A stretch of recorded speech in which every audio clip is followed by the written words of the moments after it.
Excellencies, distinguished delegates, please rise for the arrival of the President of the Republic of Indonesia and leaders of the ASEAN-UN Summit.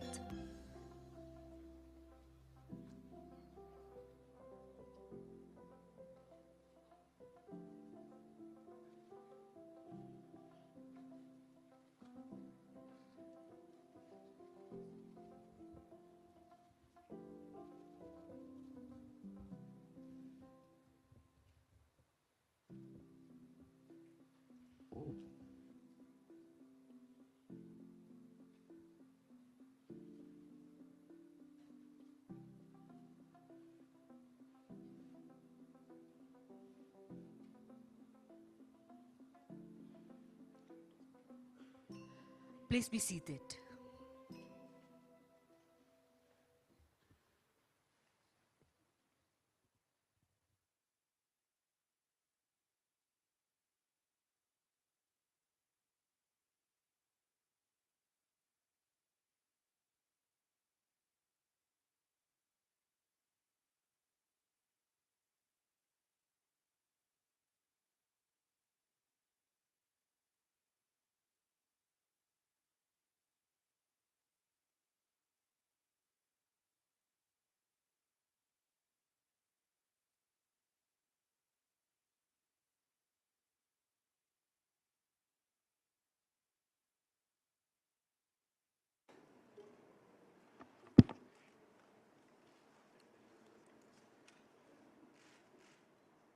Yang Mulia Sekretaris Jenderal PBB Antonio Guterres, Sri Baginda, Yang Mulia para pemimpin ASEAN. Preambul Piagam ASEAN dan PBB sama-sama dimulai dengan We the Peoples. Ini artinya rakyat harus terus jadi prioritas. Dan di tengah tantangan dunia yang semakin kompleks, perang dan konflik, krisis pangan, krisis energi, krisis keuangan, dan bencana alam, rakyat kitalah yang paling merasakan dampaknya. Dan untuk menanganinya dibutuhkan aksi bersama yang terkoordinasi, baik di tingkat global yang dijalankan oleh PBB maupun di tingkat kawasan Indo-Pasifik yang dijalankan oleh ASEAN. Namun harus kita katakan dengan jujur, efektivitas kerja ASEAN dan PBB seringkali terkendala dinamika geopolitik yang pada akhirnya mengakibatkan lunturnya spirit kerjasama, pudarnya semangat multilateralisme, dan digantikan dengan rule by the strong.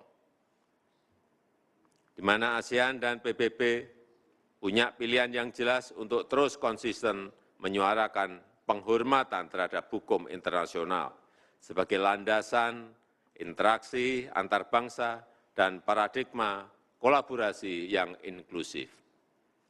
Mari bersama kita usung agenda pembangunan yang lebih adil bagi negara berkembang, termasuk hak untuk maju dan untuk sejahtera. Reformasi tata kelola global harus kita gelorakan agar tetap fit for purpose and fit for its time. Mari perkuat kerjasama antara ASEAN dan PBB demi kebaikan rakyat di dunia. Terima kasih. Dan dengan ini saya nyatakan KTT ke-13 ASEAN Perserikatan Bangsa-Bangsa dibuka. Selanjutnya saya mengundang Yang Mulia Antonio Guterres, Sekretaris Jenderal PBB untuk menyampaikan pidato pembukaannya. Yang Mulia dipersilahkan.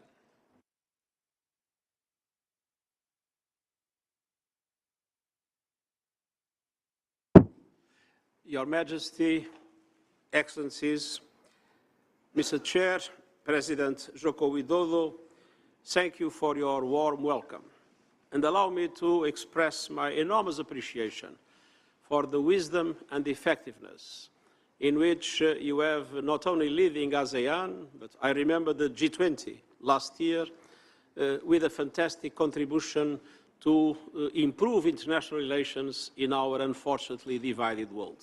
Congratulations, Mr. President.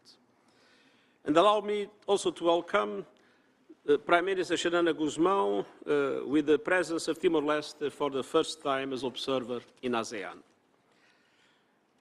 Your Majesty, Excellencies, the ASEAN-UN Comprehensive Partnership is more important than ever.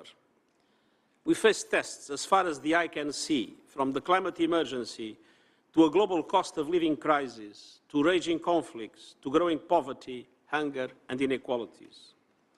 And all these challenges are aggravated by rising geopolitical tensions. There is a real risk of fragmentation, of a great fracture in world economic and financial systems, with diverging strategies on technology and artificial intelligence and conflicting security frameworks. And I commend ASEAN for your vital role in building bridges of understanding all over the world. ASEAN has played an extremely important role as a center that convenes all those that unfortunately represent the most dramatic divisions in today's world.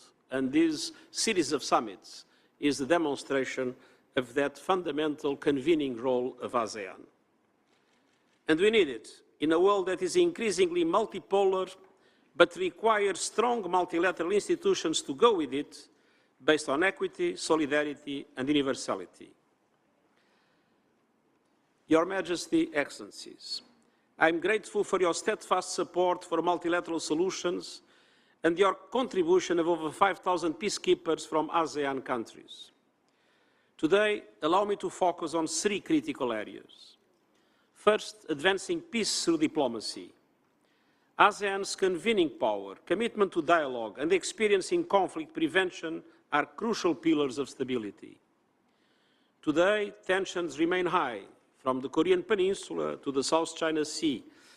I'm grateful to ASEAN member states for your pursuit of dialogue and peaceful dispute resolution rooted in the respect for international law, including the UN Convention on the Law of the Sea.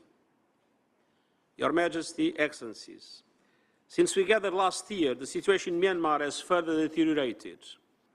Brutal violence, worsening poverty, and systematic repression are crushing hopes for a return to democracy.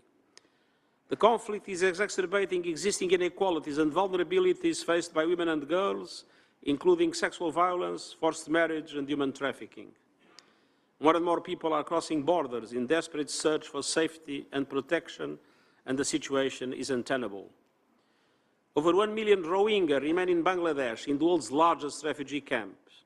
And regrettably, the conditions for their safe, voluntary, and dignified return are not yet in sight. Much more is needed. I fully appreciate the principled approach of ASEAN through the 5-point consensus, and I urge all countries to seek a unified strategy towards Myanmar. And I also acknowledge the determined efforts of the chair of ASEAN, Indonesia, to engage all sides of the conflict in political dialogue. And my call to the military authorities of Myanmar is clear: free all detained leaders and political prisoners, open the door towards the full restoration of democratic rule. Your Majesty, Excellencies, we must also end our assault against the planet. ASEAN ranks amongst the most biodiversity-rich regions and is highly vulnerable to natural disasters. We can still limit the worst impacts and meet the goals of the Paris Agreement. I've put forward the Climate Solidarity Pact, in which all big emitters make extra efforts to cut emissions and wealthier countries support emerging economies to do so.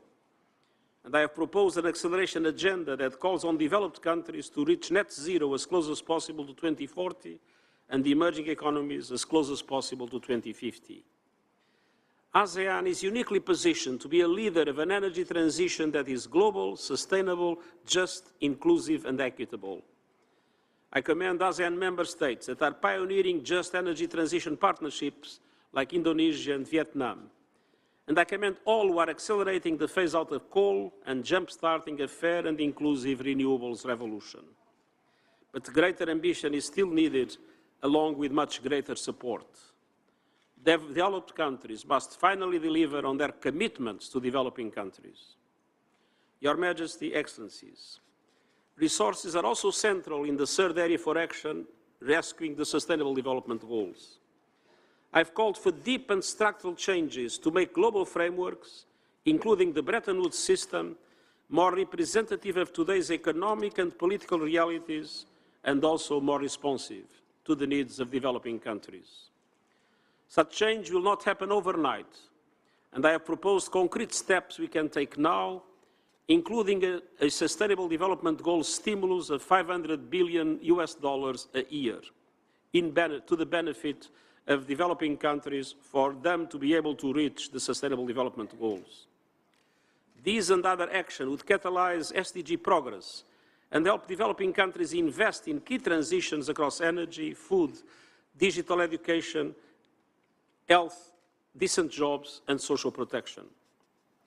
Your Majesty, Excellencies, I count on ASEAN member states to help raise global ambition in the vital months ahead.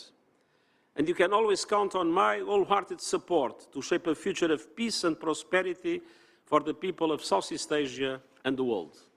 Thank you.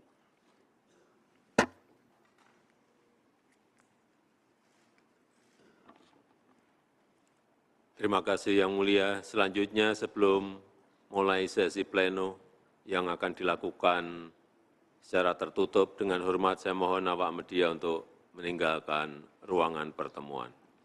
Terima kasih.